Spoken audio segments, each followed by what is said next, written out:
परम पावन, परम पूज्य आचार्य प्रवर के श्री चरणों में सभक्ति वंदना। वंदनिया साध्वी प्रमुखा श्री जी, आदरास्पद साधु साध्वीवृंद, उपस्थित भाइयों एवं बहनों। एक पिता अपने 12 वर्षीय पुत्र के पास बैठा था, बातचीत कर रहा था और अपने बैग से 2 प्याले निकाले। एक प्याला स्टील का था जो ज्यादा सुंदर नहीं दिखाई दे रहा था, सामान्य सा था। और दूसरा प्याला जो कांच का बना हुआ था, जिसके ऊपर बहुत सुंदर पेंटिंग की हुई थी और दिखने में बड़ा आकर्षक लग रहा था। पिता ने अपने पुत्र से कहा कि बेटा, इन दोनों प्यालों में से तुम्हें यदि एक का चुनाव करना हो तो तुम कौन सा लेना पसंद करोगे? उसने चिंतन किया और चिंतन कर बोला, पिताजी, मैं स्टील का प्याला लेना पसंद करूंगा।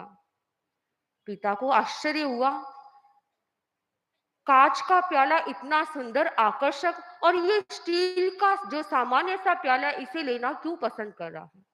पिता ने कारण पूछा तो उसने कहा, पिताजी, स्टील का प्याला है वो स्ट्रॉन्ग है, मजबूत है और ड्यूरेबल है, टिकाऊ है, इसलिए मैं इसे लेना पसंद करूंगा।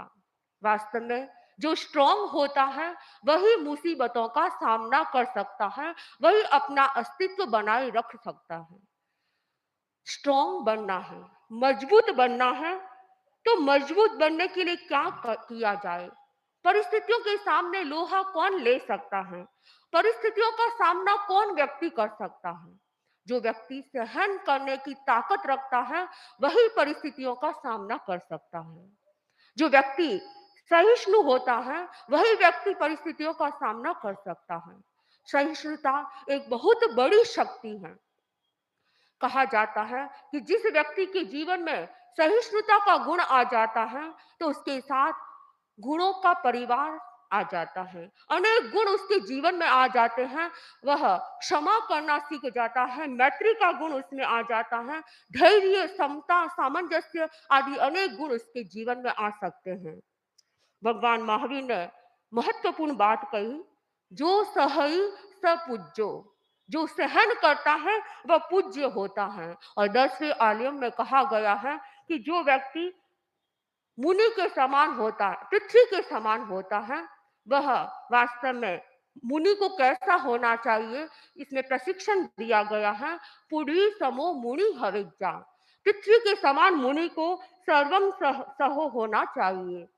जैसे पृथ्वी है, आक्रोश करने पर, भक्षण करने पर, हनन दोहन सब कुछ होने पर भी पृथ्वी समता से सहन करती है, वैसे ही मुनि को भी आक्रोश, दोहन, जो कुछ भी हो, उसके साथ कैसा भी व्यवहार हो, लेकिन वह समता का जीवन जिए, सहिष्णुता का जीवन जिए, उन परिस्थितियों को सहन करना सीखे। सांसारिक दृष्टि से भी देखा जाए, एक मुनि के लिए तो जरूरी है ही सहन करना, पर हम सांसारिक दृष्टि से देखें तो परिवार में भी सामंजस्य का जीवन रखना है, सामंजस्य से, शांति से जीवन जीना है, तो हमें सहिष्णुता की जरूरत होती है।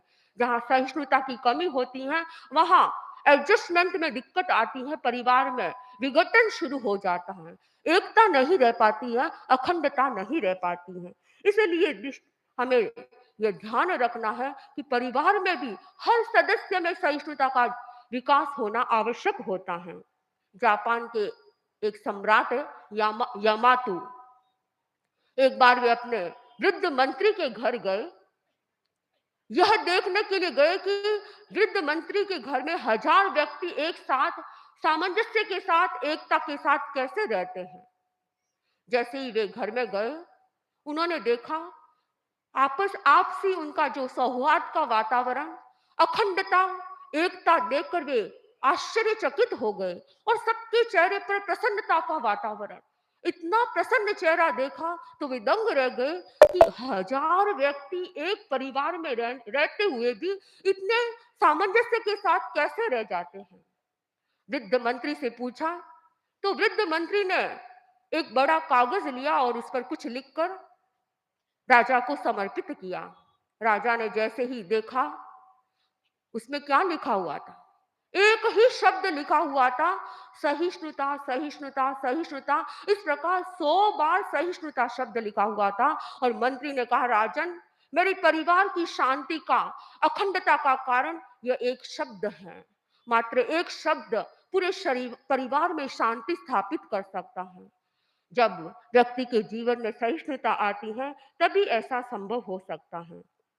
प्रश्न हो सकता है कि सहन किसे करे? सामान्य सा उत्तर होगा कि प्रतिकूल परिस्थितियों को सहन करें, परंतु आदर्श उत्तर होगा कि अनुकूल प्रतिकूल दोनों परिस्थितियों को सहन करना। जीवन में अनेक प्रकार की परिस्थितियां आती हैं, लेकिन हम यहाँ पर प्रतिकूल परिस्थितियों की बात करते हैं कि प्रतिकूल परिस्थितियां आती है तो किस प्रकार सहन किया जाए, उस समय कैसे हम संतुलित रह सके। आचार्य श्री महाप्रज्ञ जी ने सुंदर उपाय बताए हैं कि किस प्रकार हम सहिष्णु बन सकते हैं, परिस्थितियों को सहन कर सकते हैं। सबसे पहला समाधान दिया है कि हम असहयोग करना सीखें। असहयोग क्या? असहयोग का मतलब क्या?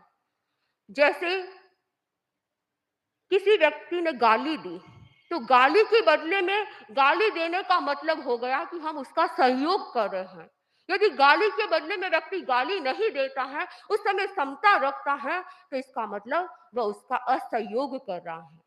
कोई व्यक्ति को क्रोध आ गया, क्रोध के प्रति क्रोध करने का मतलब हो गया कि हम उसका सहयोग कर रहे हैं। हम सामने वाला क्रोध करता है, उस समय उपशम रहने का प्रयास करें, उपशांत रहने का प्रयास करें, तो हम उसका असहयोग कर सकते हैं।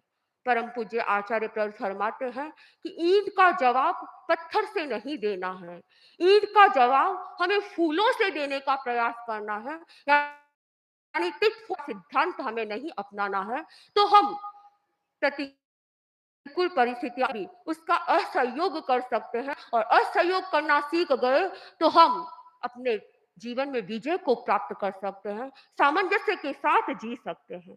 इसलिए हमें प्रतिकूल परिस्थितियों को सहन करना है, तो हमें असहयोग करना सीखना है। दूसरी बात है कि सहन शक्ति को विकसित करने के लिए जरूरी है कि हम भावनात्मक स्तर पर भी संतुलित रहना सीखें, क्योंकि सामने वाला यदि गुस्सा करता है तो हमारे भीतर उत्तेजित हम भी उत्तेजित हो जाते हैं, हमारे में उत्तेजना व्याप्त हो जाती है। गुस्सा कर रहा है सामने वाला, उस समय भी आप उस स्थिति में भी शांत रहने का प्रयास करें।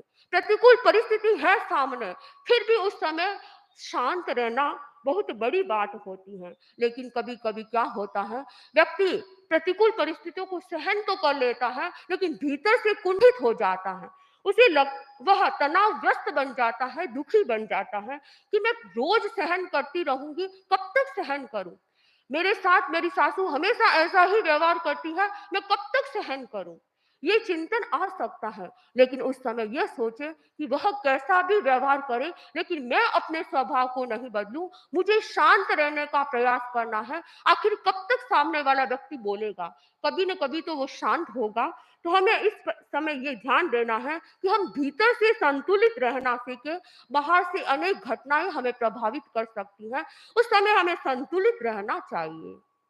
परम पूज्य आचार्य भिक्षु के जीवन के अनेक ऐसे प्रसंग हैं जो हमें प्रेरणा देते हैं कि हमारे सामने कितनी भी विरोध संघर्ष की स्थितियां आ जाए, प्रतिकूल परिस्थितियां आ जाए, उस समय हमें समता का परिचय देना है, शांत रहने का अभ्यास करना है।